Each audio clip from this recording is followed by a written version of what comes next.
ரொம்ப நல்லா இருக்கேன். இப்போ ஒரு அருமையான இஞ்சி குழம்பு பார்க்கலாங்க. நான் ஒரு 300 கிராம் இஞ்சி நல்லா சுத்தம் பண்ணி தோல்லாம் நீக்கிட்டு கட் பண்ணி எடுத்து வச்சுருக்கேன்.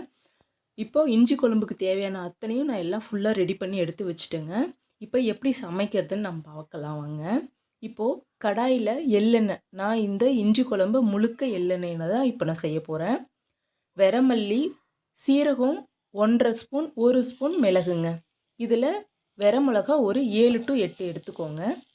நம்ம கூடவே தனி மிளகா சேர்த்திக்கிறோம். அதனால் நீங்கள் கொஞ்சம் காரம் எச்சா போடுங்க, சரியாக போயிடும் இதுக்கு.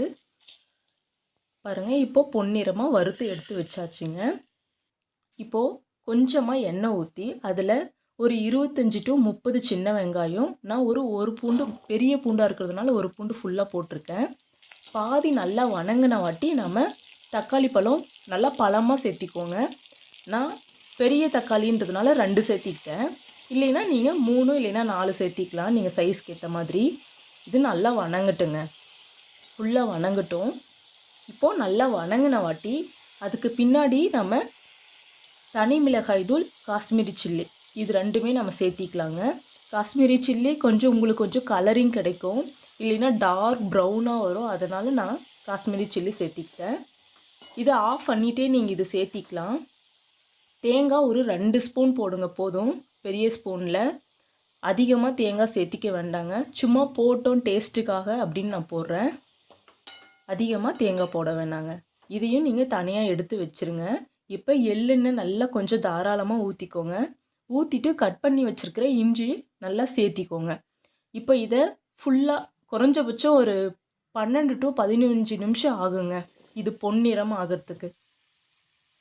அந்த எள்ளெண்ணெயில் நல்லா கொதித்து வரும்போது அந்த நுரை கட்டி அந்த நுரையெல்லாம் அடங்குங்க.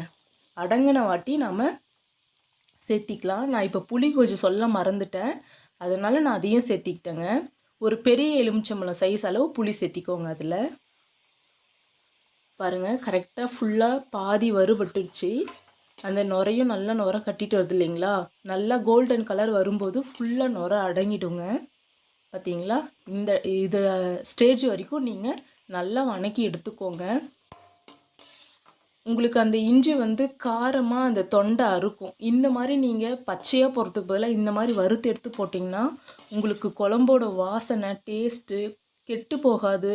அவ்வளோ சூப்பராக இருக்குங்க. இந்த மாதிரி நீங்கள் நல்லா வணக்கி செஞ்சிங்கன்னா. இதை தனியாக எடுத்து நம்ம அந்த தக்காளி, வெங்காயம், பூண்டு வணக்கணும் இல்லைங்களா, அதில் சேர்த்திக்கோங்க.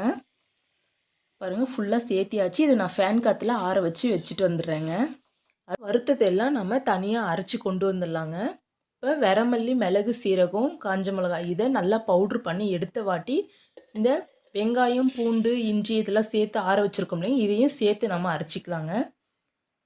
நீங்கள் அந்த வெரமல்லியை நல்லா பவுட்ரு பண்ணிவிட்டு பண்ணிங்கன்னா அது என்ன திப்பி திப்பியாக நிற்குன்றதுனால நான் பவுட்ரு பண்ணிவிட்டு அரைக்கிறேன்.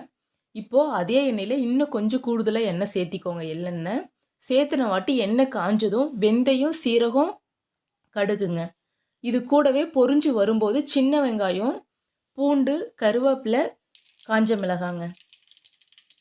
சின்ன வெங்காயம் ஒரு 10 இல்லை 5-6 இந்த அளவுக்கு நீங்கள் கட் பண்ணி எடுத்துக்கோங்க போதும். நான் பூண்டு மட்டும் ஒரு பூண்டு முழுசாக போட்டிருக்கேன். கூடவே பெருங்காயத்தூள் சேர்த்திக்கோங்க. இது கொஞ்சம் வணங்கட்டுங்க. அதோட வாசனை வரும் இல்லைங்களா, இந்த சின்ன வெங்காயம் பூண்டோட வாசனை. அந்த டைமில் நீங்கள் போட்டு ஒரு 2 நிமிஷம் கழிஞ்ச வாட்டி நீங்கள் அந்த மசாலா அரைச்சி வச்சது சேர்த்திக்கலாங்க. பாருங்கள், நல்லா வணங்கின வாட்டி இப்போது நம்ம அரைச்சி வச்சு இதையும் சேர்த்திக்கலாம். இதில் மறந்தும் நீங்கள் தண்ணி அதிகமாக சேர்த்திடாதீங்க. ஏன்னா ரொம்ப தண்ணி பதமாக நம்ம இந்த குழம்பு செய்ய போகிறதில்ல. ரொம்ப தண்ணி சேர்த்திட்டிங்கன்னா ரொம்ப நேரம் கொதிக்க விடணும். அதனால் நீங்கள் கரெக்டான மீடியம் பதத்துக்கு நீங்கள் தண்ணி சேர்த்திக்கோங்க. உங்களுக்கு இந்த குழம்புக்கு ஃபுல்லாக தேவையான அளவு உப்பு இதில் சேர்த்திக்கோங்க. பாருங்கள், நல்லா வணங்கட்டும். ஏன்னா ஒரு கொதி வந்த வாட்டி நான் உங்களுக்கு சொல்கிறேன்.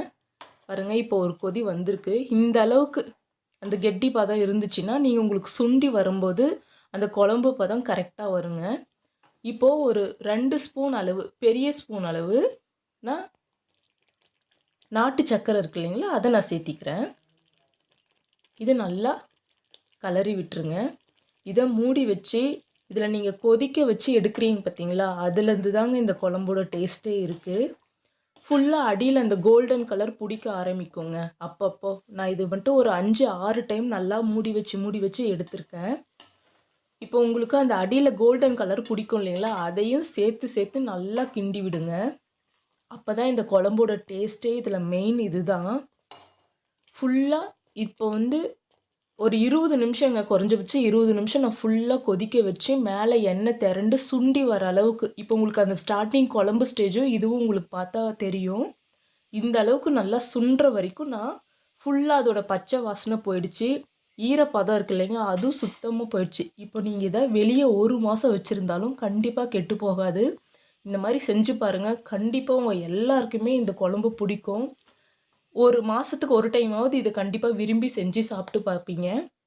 மறக்காமல் இதே போல் செஞ்சு பார்த்துட்டு கண்டிப்பாக கமெண்ட் பண்ணுங்கள். மறக்காமல் அந்த சப்ஸ்கிரைப் பட்டனை அழுத்திக்கோங்க.